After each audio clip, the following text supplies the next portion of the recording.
ආයුබෝවන් සියලු දෙනාටම සුපුරුදු පරිදි සියලු දෙනාවම සඳුනිල් ඇස්ට්‍රෝලජි YouTube නාලිකාවට ආදරෙන් පිළිගන්නවා. ඉතින් ඔයගොල්ලෝ දන්නවා මම මගේ නාලිකාවෙන් ලග්න 12 ගැන කතා කරන්න ආරම්භ කරා. ඉතින් මම පිළිවෙලට මේෂ ලග්න ඉඳන් කතා කරගෙන ආවා සියලුම ලග්න ගැන. අද ඒ වීඩියෝ සීරීස් එකේ අවසාන වීඩියෝ එක. මොකද මට කතා කරන්න තියෙන්නේ මීන ලග්නේ විතරයි. මීන ලග්නේ උපන්න අය ගැන විතරයි මට මේ වෙනකොට කතා කරන්න තියෙන්නේ. ඉතින් අද දවසේ මම මීන ලග්න හිමියන් ගැන කතා කරනවා. එතකොට මේ වීඩියෝ සීරීස් එක අද මීන ලග්න ගැන කතා කරාට පස්සේ මෙතනින් නිමා වෙනවා. ඒ වීඩියෝ සීරීස් එක ලග්න ගැන කතා කරපු වීඩියෝ සීරීස් එක එතනින් නිමා වෙනවා. මේ අද මාතෘකාවට යන්න කලින් මට පොඩි මතක් කිරීමක් කරන්න තියෙනවා. ඒ තමයි මගේ වේදීය ජ්‍යොතිෂ පන්ති පිළිබඳව. මම වේදීය ජ්‍යොතිෂ පන්තියක් අලුතෙන් ආරම්භ කරනවා ලබන මාර්තු මාසෙදී. ඒ මගේ දෙවනි කණ්ඩායම. මේ වෙනකොට මගේ පළවෙනි කණ්ඩායම මම ආරම්භ කළා. ඒ සාර්ථකව මේ පන්ති පවත්වාගෙන යනවා. සියලුම පන්ති පවත්වන්නේ Zoom තාක්ෂණය හරහා ඔන්ලයින් ක්‍රමයට.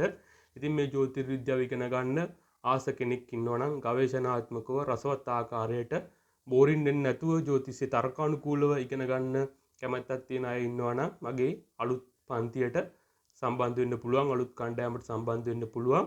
මගේ මේ වීඩියෝ එකේ මගේ යටින් මගේ නම්බර් එක මම සඳහන් කරලා තියෙනවා. ඉතින් ඒ නම්බර් එකට WhatsApp මගින් මැසේජ් එකක් දාලා ඒ විස්තර ලබාගෙන ඒ පන්ති වලට සම්බන්ධ වෙන්න කැමති අය ඉන්නවා නම් සම්බන්ධ වෙන්න පුළුවන් කියන එකත් මතක් කරනවා. මේ දවස්වල සිසුන් ලියාපදිංචි කර ගැනීම ආරම්භ කරලා තියෙන්නේ. මැසේජ් එකක් දාලා ඒ පන්ති පවත්වන ආකාරය පිළිබඳ විස්තර ලබාගෙන ඒ පන්ති වලට සම්බන්ධ වෙන්න පුළුවන්. හොඳයි. අද අපි කතා කරන මාතෘකාවට යමු. මම අද කතා කරන්න බලාපොරොත්තු වෙන්නේ මීන ලග්න හිමියන් ගැන. එතකොට අපි දන්නවා මේ මීන ලග්නය කියන්නේ රාශි චක්‍රය ගත්තත් අවසානයේටම තියෙන රාශිය. ඒ වගේම මේ මීන රාශිය අධිපතිත්වය දරන්නේ ගුරු ග්‍රහයා. එතකොට මම පොඩ්ඩක් මීන ලග්න හිමියන් ගැන කතා කරන්න මම වෙනම ප්‍රවේශයක් ගන්නවා. වෙනම තැනකින් තමයි මම මීන ලග්න හිමියන් ගාවට එන්නේ. ඔයගොල්ලෝ දන්නවා ওই රාශි 12 අපි එක එක පදනම් යටතේ වර්ග කරනවා. එතකොට ඒ වර්ග කරන එක පදනමක් තමයි තේජෝ, පඨවි, වායෝ, ආපෝ කියන පදනම. එතකොට අපි කතා කරන මීන ලග්නේ අයිති වෙන්නේ ආපෝ කියන කාණ්ඩයට. මේ ආපෝ කියන්නේ ජල කියන ජල රාශි කණයට තමයි මේ මීනය වැටෙන්නේ. එතකොට මීන රාශියට අමතරව මේ ජල රාශි විදියට අපි සලකන්නේ කටක, වෘශ්චිකය සහ මීන. මේ රාශි තුන තමයි ජල රාශි විදියට. එහෙමත් නැත්නම් අපි ආපෝ රාශි විදියට හඳුන්වන්නේ. මේ රාශි තුන අතර එකින් එකට ලස්සන අන්තර් සම්බන්ධතාවයක් තියෙනවා. මම මේ අන්තර් සම්බන්ධතාවය මුලින්ම පැහැදිලි කරන්නම්. දැන් අපි දන්නවා විශ්ව කේන්දරයට අනුව හතරවෙනි භාවය කියන්නේ කටක රාශිය. එතකොට මේ කටකය කියන්නේ මිනිසුන්ගේ සිත. අපි දන්නවා විශ්ව කේන්දරයේ හතරවෙනි භාවය කියන්නේ තමාගේ සිත තමයි එතන නිරූපණය කරන්නේ. විශ්ව කේන්දරය නෙමෙයි සමා වෙන ඔයගොල්ලෝගේ ජන්ම පත්‍රයේ හතරවෙනි භාවය කියන්නේ ඔයගොල්ලෝගේ සිත තමයි එතනින් නිරූපණය කරන්නේ. ඔයගොල්ලන්ට උපදින සිතුවිලි තමයි එතනින් මේ නිරූපණය කරන්නේ. ඉතින් මේ කටක රාශිය කියන්නේ සිතුවිලි උපද්දවන තැන.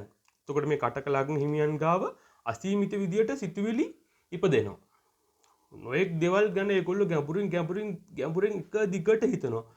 සිතුවිලි පහළ වීම ඉවරයක් නෑ. අසීමිතව එතන සිතුවිලි උපදවන ස්ථානයක් තමයි ඔය කටක රාශිය කියලා කියන්නේ. එතකොට ඔය කටක රාශියෙන් උපදවන සිතුවිලි ටික එතනින් ඔක්කොම එන්නේ වෘශ්චික රාශියට. මොකද වෘශ්චික රාශිය ඊළඟ ජල රාශිය වෙන්නේ. එතකොට මේ වෘශ්චික රාශියෙන් තමයි අර කටක රාශියෙන් උපදවන සිතුවිලි වල ක්‍රියාත්මක වීම. මේ සිතුවිලි පාලනය කිරීම සිද්ධ වෙන්නේ වෘශ්චික රාශියෙන්. එතකොට වෘශ්චික රාශියෙන් තමයි මේ කටකෙන් එවන සිතුවිලි වලින් එවන සිතුවිලි හැමදේම වෘශ්චිකෙන් ක්‍රියාත්මක කරන්නේ නැහැ. වෘශ්චිකෙන් තමයි අපි මොනවද ක්‍රියාත්මක කරන්නේ. මේ කටක රාශියෙන් අපිට ඔබ සිතුවිලි වලින් අපි මොනවද ක්‍රියාත්මක කරන්නේ, මොනවද අපි ක්‍රියාත්මක නොකර ඉන්නේ කියන ඒ තීරණය ගන්න වෘශ්චික රාශිය තමයි. දැන් ඔයගොල්ලෝ නිකන් හිතන්න ඔයගොල්ලෝගේ කේන්දරය ගත්තාම ඔතනින් ඔයගොල්ලෝගේ සිතුවිලි උපදින ස්ථානය තමයි ඔයගොල්ලෝගේ කේන්දරේ 4 වෙන්නේ. ඔයගොල්ලෝගේ සිතුවිලි මනස නිවේදනය කරන ස්ථානය තමයි කේන්දරේ 4 වෙන්නේ කියන්නේ. මනසට වඩා එතන සිතුවිලි නිවේදනය කරන ස්ථානය තමයි කේන්දරේ 4 වෙන්නේ කියන්නේ. ඒ 4 වෙන්නෙන් අර නිපදවන සිතුවිලි, බිහිවන සිතුවිලි ඔක්කොම එන්නේ 8 වෙනි රාශියට. එතකොට 8 වෙනි රාශියෙන් ඔයගොල්ලෝගේ කේන්දරේ 8 වෙන්නෙන් තමයි මේ සිතුවිලි වලින් අපි මොනවද ක්‍රියාත්මක කරන්නේ, මොනවද බැහැර කරන්නේ කියන එක තීරණය කරන්නේ. එතකොට විශ්ව කේන්දර සංකල්පයට අදාළ කරාම 4 වෙනි භාවය කියන්නේ කටක රාශිය, 8 වෙනි භාවය කියන්නේ වෘශ්චික රාශිය. මේ අර ජල රාශියේ ආපෝ රාශිය වල පිළිවෙලට මේ එන්නේ. මම හිතනවා මේක සරල කතාවක් මම පැහැදිලි කරන්න ඕගොල්ලන්ට තේරෙනවා ඇති කියලා.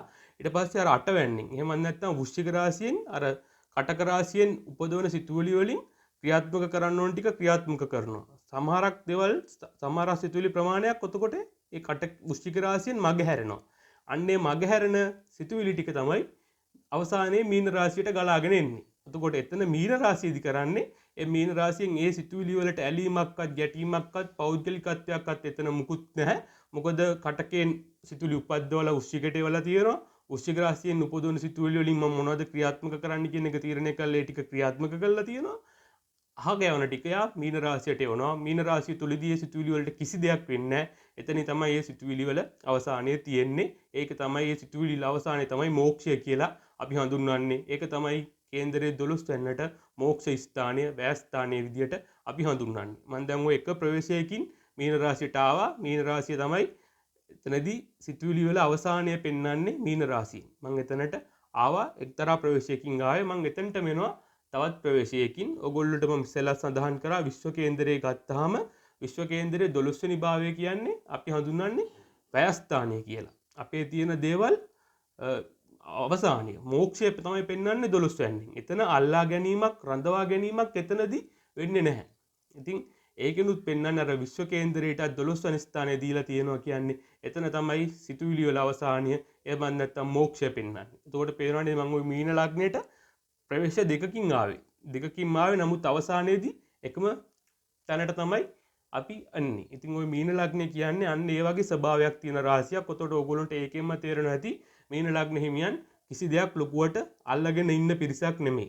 මීන ලග්න හිමියන් කියන්නේ හරිම අහිංසක පිරිසක්. සමහරක් විට ඔය රාශි 12ම ගත්තාම මීන රාශියේ ඉන්න කට්ටිය තමයි ගොඩක්ම අහිංසක කට්ටිය. මොකද ඒගොල්ලෝ ගාව මේක හැබැයි මේක මම මේ පොදු කාරණා කියන්නේ. එතකොට ඒගොල්ලෝගේ ජන්ම පත්‍රයෙන් ඒ ග්‍රහයින් පිහිටන ආකාරයත් එක්ක මේක වෙනස් වෙන්න පුළුවන්. හරි? ඒක ඔයගොල්ලෝ බුද්ධිමත්ව තේරුම් ගන්න. මම සාමාන්‍ය ස්වභාවය කියන්නේ ඉතින් මීන ලග්න හිමියන් තමයි ගොඩක් අහිංසකම ලග්න හිමියන් විදියට හඳුන්වන්නේ. මොකද ඒගොල්ලෝ ගාව අතහැරීම තමයි වැඩිපුරම තියෙන්නේ. ඒගොල්ලෝ හරියටම ඔය අසරණ මිනිසුන්ට උපකාරී කරනවා, යාචකීන්ට උපකාර කරනවා, අනාථ මඩම් වල ඉන්න කට්ටියට උපකාර කරනවා, සිරගත වෙලා ඉන්න කට්ටියට උපකාර කරනවා. ඒ වගේ අර මිනිසුන්ට යහපත පිණිස කටයුතු කිරීමක් තමයි ඒගොල්ලෝ හැමතිස්සෙම ඒගොල්ලෝ උත්සාහ කරන්නේ ඒකට. ඒගොල්ලෝ ලබා ගැනීමක්. ඒගොල්ලෝගේ ජීවිතයට දෙයක් ලබා ගන්නට වඩා ඒගොල්ලෝගේ මුළු ජීවිතේම අනිත් අය වෙනුවෙන් කැප කරන වගේ කට්ටියක් තමයි මීන ලග්න අය කියන්නේ. ඒගොල්ලෝ හරි අහිංසකයි. ගොඩක් අය මීන ලග්න කට්ටිය මටත් පෞද්ගලිකව හම්බෙලා තියෙන ලොකුවට මේ දේවල් බදාගෙන එහෙම ඉන්න කට්ටිය නෙමෙයි. ඒගොල්ලෝගෙන් අනිත් අයට වෙන්න ඕන යුතුයකම් වගකීම් කරන්න පෙළ ගැස්සිලා ඉන්න සූදානමින් ඉන්න පිරිසක් විදියට මීන ලග්න හිමියන් හඳුන්වලා දෙන්න පුළුවන්. එතකොට දැන් ඊළඟට අපි දැන් බලන්න ඕනේ කතාව තමයි දැන් ওই මීන ලග්නෙන් ඉපදෙන අයත් හැමෝම ওই විදියට නෑ. හැමෝම එක වගේ වෙන්නේ නෑ. මීන ලග්නෙන් ඉපදෙන අයගෙත් වෙනස්කම් තියෙන්න පුළුවන්. එතකොට ඒකට බලපාන සාධක ගැන කතා කරන්න ගියම මේ සාධක ගොඩක් තියෙනවා. මම එක දෙයකින් තමයි අද මේ ගැන කතා කරන්නේ. මොකද මගේ මේ වීඩියෝ සීරීස් එක පුරාවට මම කරගෙන ආවේ මේකයි. ඔය මම ඉස්සෙල්ලත් මම කලින් වීඩියෝ වලත් මම ඒක කියලා තියෙනවා. ඔය හැම රාශියක් තුලම නැකත් කලාප 3ක් තියෙනවා.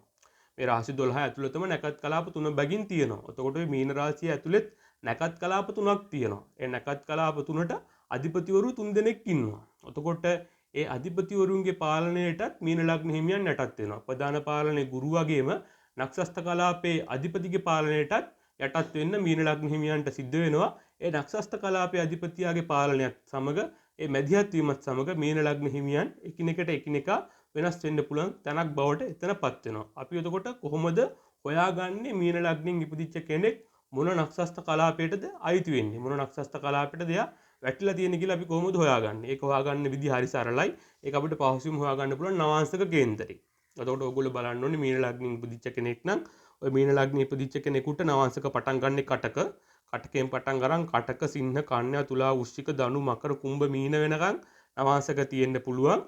ඒ එක නවාංශකයකින් අනිවාර්යෙන් ඉපදිලා තියෙන්න ඕනේ. එතකොට දැන් කටකලක් මේ සමා වෙන මීන ලග්නෙන් ඉපදිච්ච කෙනෙක් ඉන්නවා. මීන ලග්නෙ ඉපදිච්ච කෙනෙක් නම් එහෙම නැත්නම් මීන ලග්නෙ ඉපදිච්ච කෙනෙක් දන්න කෙනෙක්ගේ කේන්දරයක් තියෙනවා නම් පොඩ්ඩක් බලන්න එයා ඉපදිලා තියෙන මොන නවාංශකෙන්ද කියලා. ඒ ඉපදිලා තියෙන නවාංශකය අනුව එයාව අපිට අර නැකත් කලාප තුනෙන් එකකට දාගන්න පුළුවන්. මම කියන්නම් කොහොමද නවාංශකය අනුව ඒගොල්ලොන්ව වර්ග කරගන්නේ කියලා. දැන් කවුරු හරි කෙනෙක් හිතන්නකෝ මීන ලග්නේ කටක නවාංශකෙන් ඉපදිලා තියෙනවා කියලා. ලග්නය මීන නවාංශකයේ කටක. එතකොට එයාගේ නැකත් කලාප අධිපති බවට පත් වෙන්නේ ගුරු ග්‍රහයම තමයි. එතකොට එයාගේ මේ රාශි අධිපතිත් ගුරු ග්‍රහය. නැකත් කලාප අධිපතිත් ගුරු ග්‍රහය. එතනදී ඒ මීන ලග්න හිමියන්ව පාලනය කරන්නේ කටක නවාංශකකින් ඉපදෙන මීන ලග්න හිමියන්ව පාලනය කරන්නේ ප්‍රධානම ගුරුම තමයි. තනිකර ගුරුගේ පාලනයටම තමයි යටත් වෙන්නේ. එතකොට අපි හිතමු ඊළඟට සිංහ කන්‍යා තුලා වෘශ්චික කියන නවාංශකයකින් ඉපදිලා තියෙනවා කියලා. එතකොට ඒගොල්ලෝගේ නක්ෂත්‍ර කලාපයේ අධිපති බවට පත් වෙන්නේ සෙනසුරු ග්‍රහය. එතකොට අර ගුරු ග්‍රහයගේ ප්‍රධාන පාලනයට වගේම සෙනසුරු ග්‍රහයගේ පාලනයටත් ඒ මීන ලග්න හිමියන්ට යටත් වෙන්න සිද්ධ වෙනවා. ඊළඟ නවාංශක ටික තමයි ධනු මකර කුම්භ මීන කියන එක. මේ නවාංශක හතරෙන් එකක නම් ඔබ ඉපදිලා තියෙන්නේ. ඔබ අයිති වෙන්නේ මීන රාශිය තුල තියෙන බුධ ග්‍රහය විසින් පාලනය කරන බුධගේ නැකත් කලාපයට. එතකොට එතනදී ඔබට ගුරු ග්‍රහගේ පාලනයට අමතරව බුධ ග්‍රහගේ පාලනයටත් යටත් වෙන්න සිද්ධ වෙනවා. මේ නක්ෂත්‍ර කලාප අධිපති තිදෙනාගේ මැදිහත් වීම නිසා මේ මීන ලග්න හිමියන්ගේ ගතිගුණ වෙනස් වෙනවා. දැන් මම කතා කරන්නේ මුලින්ම මීන ලග්නේ ගුරු ග්‍රහය විසින්ම පාලනය කරන නැකත් කලාපේ ඉපදිච්ච මීන ලග්න හිමියන් මොන විදිහටද කටයුතු කරන්නේ කියලා. ඉතින් එතනදී මට කියන්න ලොකු දෙයක් නෑ. මොකද රාශි අධිපතිත්වයේ හිමි වෙන්නේ ගුරු ග්‍රහයට. මේ නක්ෂත්‍ර කලාප අධිපති බවට පත් වෙන්නේ ගුරු ග්‍රහයට. එතන 75%කම විතර පාලනයක් තියෙන ඒ ලග්න ඒ කට්ටියගේ ගුරු ග්‍රහයට. එතකොට ඒගොල්ලොන්ගේ අර ගුරුගේ ස්වභාවයටම තමයි ඒගොල්ලෝ කටයුතු කරන්නේ. ඒගොල්ලෝ හරි යුක්ති සහගතයි, හරිම සාධාරණයි, ආගම දහමට නැමී, පිනට දහමට ලැබිව බොහොම සරලව ජීවත් වෙන්න උත්සාහ කරන කට්ටියක් විදියට ඒ කට්ටියව හඳුන්වලා දෙන්න පුළුවන්. එතනදී ඒ අර මීන ලග්නෙට අපි කතා කරපු සමස්තය පොදු පලාපලය එතනට ගොඩක් දුරට ගැලපෙනවා. අනිත් නවාංශක වලින් ඉපදිලා තියෙන අයට වඩා මීන ලග්නේ කටක නවාංශකෙන් ඉපදිච්ච අයට අද අපි කතා කරපු සම්මත පලාපලය පොදු පලාපලය සෑහෙන දුරට ඇප්ලයි වෙනවා. ඔයගොල්ලෝ පොඩ්ඩක් කේන්දර පරීක්ෂා කරලා බලන්න මම මේ කියන කාරණා ටික. ඊට පස්සේ ඊළඟ නවාංශක ටික. ඒ කියන්නේ සෙනසුරු ග්‍රහය විසින් පාලනය කරන නක්ෂත්‍ර කලාපෙන් ඉපදුන මීන ලග්න හිමියන්ට මොකද්ද වෙන්නේ? එතනදිත් ලොකු වෙනසක් බලාපොරොත්තු වෙන්න අමාරුයි. මොකද අපි දන්නවා මේ ගුරු ග්‍රහය කියන්නේ ගොඩක් ආධ්‍යාත්මික ග්‍රහයෙක්, ගොඩක් ලෝකෝත්තර පැත්තට නැඹුරුලා කටයුතු කරන ග්‍රහයෙක්. සෙනසුරු ග්‍රහය කියන්නේත් එහෙමයි, ලෝකෝත්තර ස්වභාවය ගොඩක් වැඩි ග්‍රහයෙක්. ඉතින් ඒක නිසා එතනදිත් ඒ මීන ලග්න හිමියන්ගේ ලොකු වෙනසක් අපිට බලාපොරොත්තු වෙන්න බෑ. නමුත් ඒගොල්ලෝගේ අර සෙනසුරු ග්‍රහයගේ පාලනයත් සමග ඒගොල්ලොන්ට ඔය දේවල් ගැන ඒගොල්ලෝ ගැඹුරින් සිතන්න පටන් ගන්න එක. එතකොට ඒ වගේ කට්ටියට අර වැඩ හැම පොඩ්ඩක් ඉක්මනට කරන්න වේගෙන් වැඩ කරන්න අමාරුයි. පොඩ්ඩක් කරන දේවල් ගොඩක් ඒගොල්ලෝ හිමින් වැඩ කරන්නේ. ඒගොල්ලෝ ගොඩක් සාම්ප්‍රදායික විදියට ඉන්න කැමති. ගොඩක්ම ඔය ආගම, දර්ශනීය, භාවනාව ඒ වගේ දේවල් සම්බන්ධයෙන් හදාරන්න, ඒ වගේ දේවල් කරන්න, ධාන වඩන්න, භාවනා කරන්න, අන්න ඒ වගේ දේවල් සම්බන්ධයෙන් කටයුතු කරන්න පෙළඹෙන ප්‍රමාණය වැඩි වෙනවා ඒ සෙනසුරුගේ නක්ෂත්‍ර කලාපෙන් ඉපදෙන අය. එතකොට ඊළඟ නැකත් කලාපය තමයි අර බුධ ග්‍රහය විසින් පාලනය කරන බුධගේ, ඒ කියන්නේ මීන ලග්නේ බුධගේ නැකත් කලාපෙන් ඉපදෙන අය මොන විදියටද කටයුතු කරන්න කියන එක ගැන. එතකොට අපි දන්නවා මේ බුධ ග්‍රහය කියන්නේ ඥානකාරක ග්‍රහය. එතකොට ගුරු කියන්නේ ප්‍රඥාවට අධිපති ග්‍රහය, බුධ කියන්නේ ඥානකාරක ග්‍රහය. එතකොට අර මේගොල්ලෝගේ තියෙන විශේෂත්වය තමයි මේගොල්ලෝ ඉගෙනීම කියන එක මේගොල්ලන්ට කොච්චර ඉගෙන ගත්තත් ඇති වෙන්නේ නැහැ. කොච්චර වයසට ගියත් මොන හරි දෙයක් අලුත් දෙයක් ඉගෙන ගන්න හැමතිස්සෙම අලුතෙන් මොන හරි දෙයක් ඉගෙන ගන්නම තමයි ඒගොල්ලෝගේ හිත යොමු වෙන්නේ. අනිත් එක ඒගොල්ලන්ට ඔය හොඳ බුද්ධිය වෙහෙසලා කරන කටයුතු, උපක්‍රමශීලීව කටයුතු කරන්න පුළුවන්. ඒ වගේම හොඳ තීරණ ගන්න. ඔය අපි හිතන්නේ උසාවි වල ඉන්නේ මේ විනිසුරුතුමන්ලා වගේ. අන්න ඒ වගේම දෙයක හොඳ නරක බෙදා වෙන් කරගන්න, නිවැරදි තීරණ දෙන්න, නිවැරදි තීරණ ගන්න ඒගොල්ලෝ ගොඩක් දක්ෂ වෙනවා. ඒගොල්ලන්ට මේ හැකියාව නිතින්ම ලැබෙනවා. මොකද ඒකට හේතුව වෙන්නේ අර ගුරු කියන්නේ ප්‍රඥාවට අධිපති ග්‍රහය, බුධ කියන්නේ ඥානකාරක ග්‍රහය. ඒ ගුරුගේ නැකත් කලාපේ එහෙම නැත්නම් මීන ලග්නේ බුධගේ නැකත් කලාපෙන් ඉපදෙන අයට හොඳ බුද්ධියක්, තර්කානුකූලව සිතන හැකියාවක්, ඒ වගේ දේවල් වර්ධනය වෙනවා. ඉතින් ඒගොල්ලන්ට හැමතිස්සෙම හැකියාව ලැබෙනවා වඩාත් නිවැරදි තීරණ අරගෙන ඒගොල්ලෝගේ ජීවිත සාර්ථක කරගන්න. ඉතින් මට මීන ලග්න හිමියන් ගැන ගොඩක් දේවල් ඔයිට වඩා ගැඹුරට කතා කරන්න පුළුවන්, මීට වඩා ගැඹුරු විශ්ලේෂණ අරගෙන. ඉතින් මම මෙතනදී මම ඒ සම්බන්ධයෙන් දීර්ඝ වශයෙන් කතා කරන්න බලාපොරොත්තු වෙන්නේ නැහැ.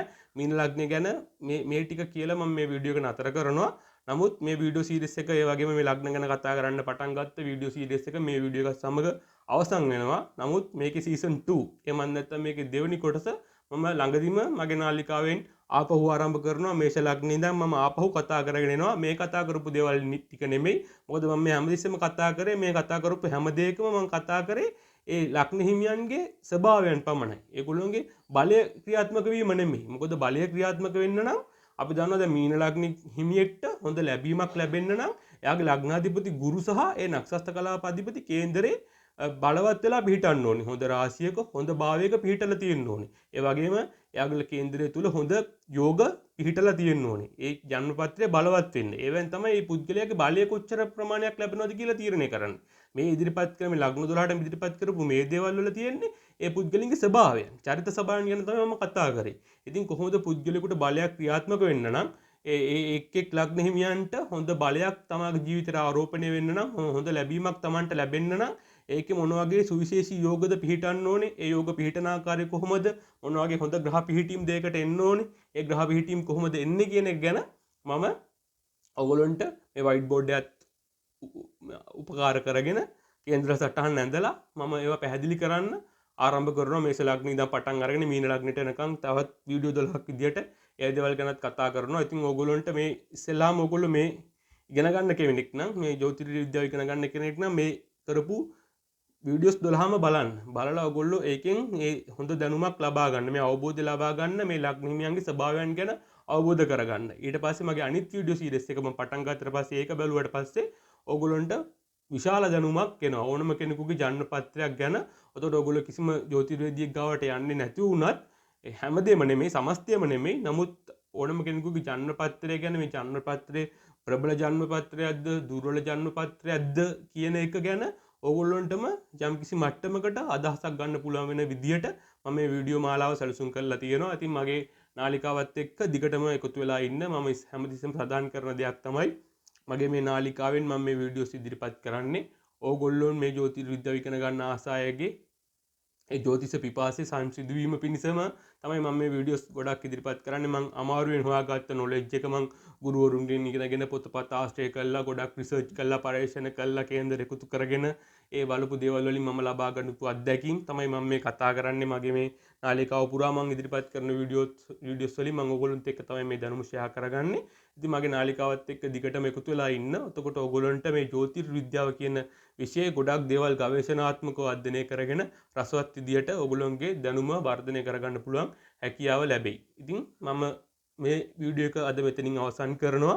මේ වීඩියෝ එකත් සමගම මේ ලග්න ගැන කතා කරපු පළවෙනි වීඩියෝ සීරීස් එක සීසන් 1 එක මෙතනින් ඉවර වෙනවා. ඒ වගේම මේකේ සීසන් 2 එකයි සීසන් 2 එකෙනුයි තවත් විවිධාකාරයේ වීඩියෝ ජ්‍යොතිර්විද්‍යාව ගැන සඳහන් වෙච්ච වීඩියෝ පාඩම් අරගෙන මම ඔයගොල්ලන්ත් එක්ක ඉදිරියේදීත් සම්බන්ධ වෙනවා, බලාපොරොත්තු වෙනවා. ඉතින් මගේ නාලිකාවේ වීඩියෝස් බලන ඔයගොල්ලෝ සියලු දෙනාටම බොහොම ස්තුතියි. තෙරුවන් සරණයි.